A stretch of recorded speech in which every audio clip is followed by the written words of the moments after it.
echoing throughout places of worship where the president said is the sound of America and freedom. The president did give the dedication speech earlier, just moments ago. He wrapped it up saying that the museum gives us a clear-eyed view that many of us see as uncomfortable, but because of that, we learn and grow and make our nation more perfect. He says the museum tells a story of our country of fear and of hope, but also saying that even in the face of oppression, America has moved forward. The president didn't make mention of the unrest in Charlotte directly, but said that the museum shows that protest and love of country can coexist. So this, as the president is wrapping up the official opening ceremony of the new African American Museum there in the National Mall. Let's take a quick listen here as they're concluding the events there.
All right, that is the closing song there after the opening ceremony of the new African American Museum at the Smithsonian. I want to bring in E.J. Dionne, Washington Post columnist, who has been watching this along with me. We heard the remarks from the president, especially knowing the unrest in Tulsa, E.J., what's happening in Charlotte. The president earlier on Friday said the timing of this couldn't be any more perfect. But was it surprising at all in any way that when he's talking about the words that it shows this history of the United States, and it may make us uncomfortable, but we could use that in the perspective of the museum to move forward? Does it surprise you at all that he didn't make mention of Charlotte?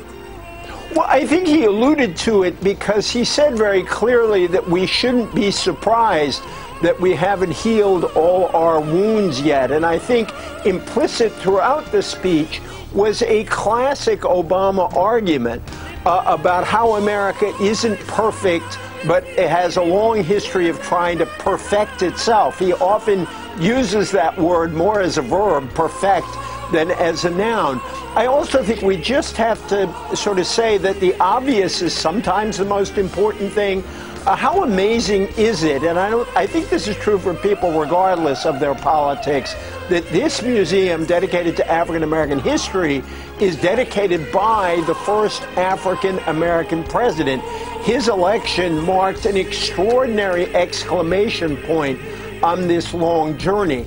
And I think there was another sort of classic theme here, which is Obama, since he came on the national scene in 2004, has made himself a kind of national historian, an interpreter of our history. And there's one view of our history that says that we're trying to preserve our past and we worry about changing it. The view he has argued for over and over again, and did so again today, is that change, reform, bending history, and improving ourselves is what the lesson of our founders all the way forward really is. And I thought we heard that powerfully today. We certainly did. EJ, stand by as we dip back into this coverage as we're listening to Denise Graves and the choir.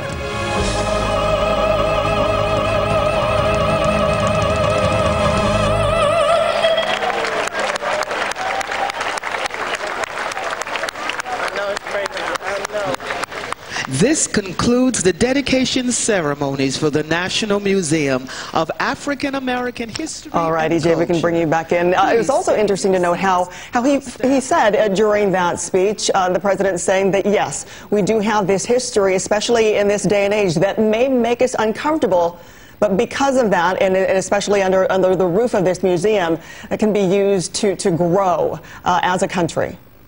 Right. I think there was this fascinating juxtaposition where he said that remembering our history can make us uncomfortable. He also said it's an act of patriotism to understand where we've been. And the whole idea that a little bit of discomfort is actually good for us, because discomfort is what can force us to change. And that idea goes to so many of the things we are discussing in our politics now. There was also this nice riff in the speech, I thought, where he remembered so many powerful words and phrases from African American culture going way back, and reminding everybody that African American history is part of the history we all share. And he underscored that point by talking about all the other kinds of people who make up this mosaic that is America. Well, interesting also, he says flat out, in talking to, speaking to the protests and gun violence, saying that the museum isn't going to make gun violence go away, but it is going to make it so that, in the face of oppression, America has moved forward in that sense.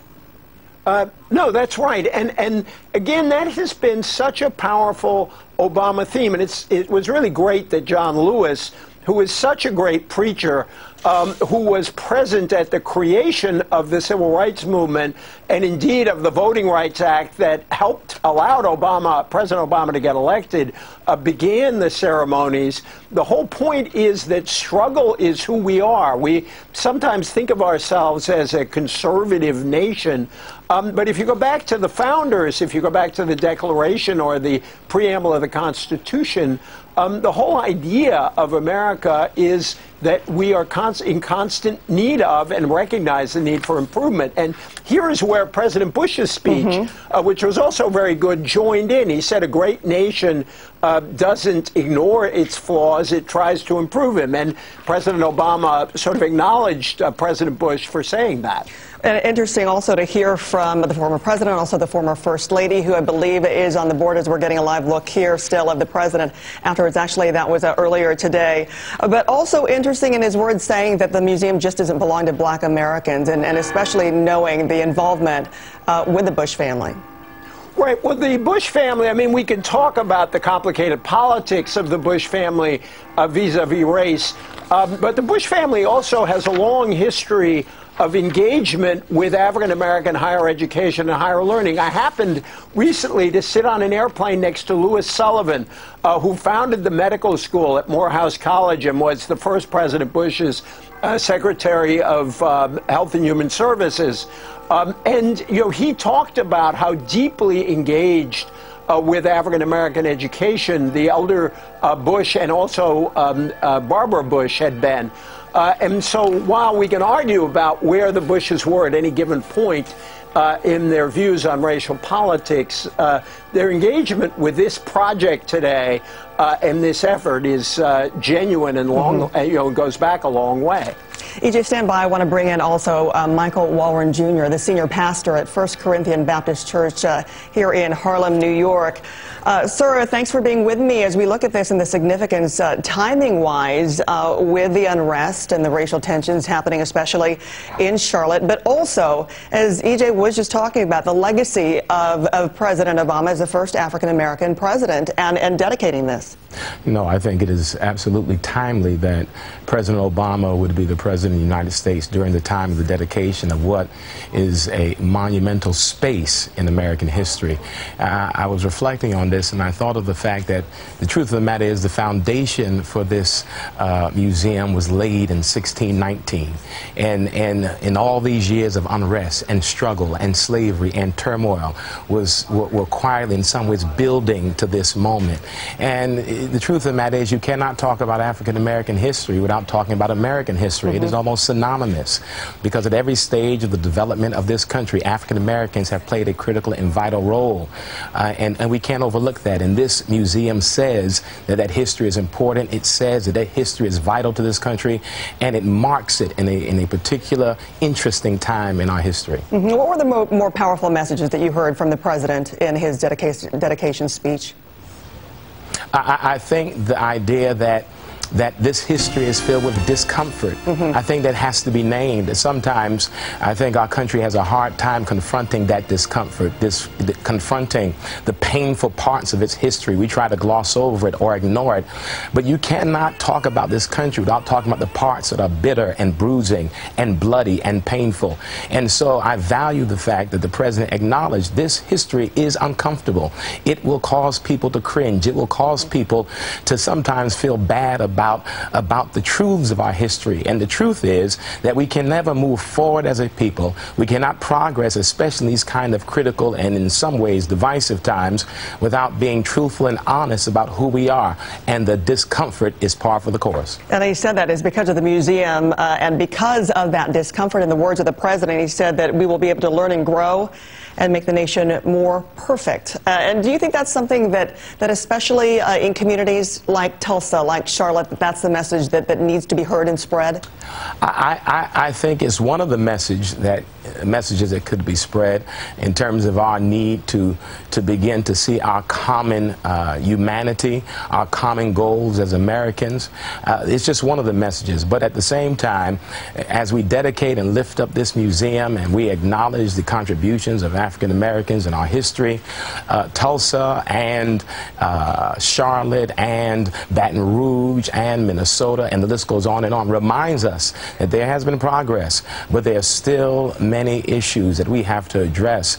And even though this museum chronicles the contribution of African Americans, the truth is that in many quarters of our country, African Americans are still struggling to have our humanity acknowledged in spite of dehumanizing efforts. Well, it's good to have you with us, because originally we were supposed to have you talking about the new video that's been released to NBC News of the shooting in Charlotte. And when you consider that is the headline, that is what we were originally supposed to talk about, but fitting that there is so much of the president's message that really can umbrella over the tensions that we're seeing.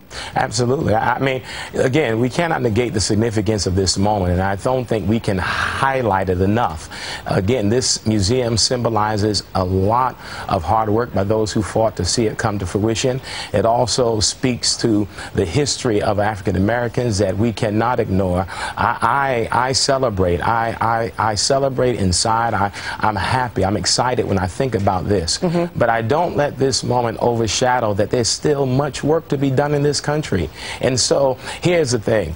It is possible to celebrate and be cognizant of the work we still have to do. And so although many around the country and on those who are gathered in D.C. pause to celebrate this historic moment, at the same time there's a shadow cast in certain spaces in our country that reminds us there's still work to be done, and we are still seeking truth. We are still seeking to be acknowledged as part of the fabric of this country. There are still people who believe that African Americans value and their lives have less value than others. And so these are the harsh realities that confront us in the midst of celebration. And it does not undermine the celebration, but it reminds many of us, many African Americans, that even as we celebrate, we have to, as they say in the church, watch and pray. Right, watch and pray. And I'm sure that'll be part of your message tomorrow at the First Corinthian Baptist Church there in Harlem, where you are a pastor.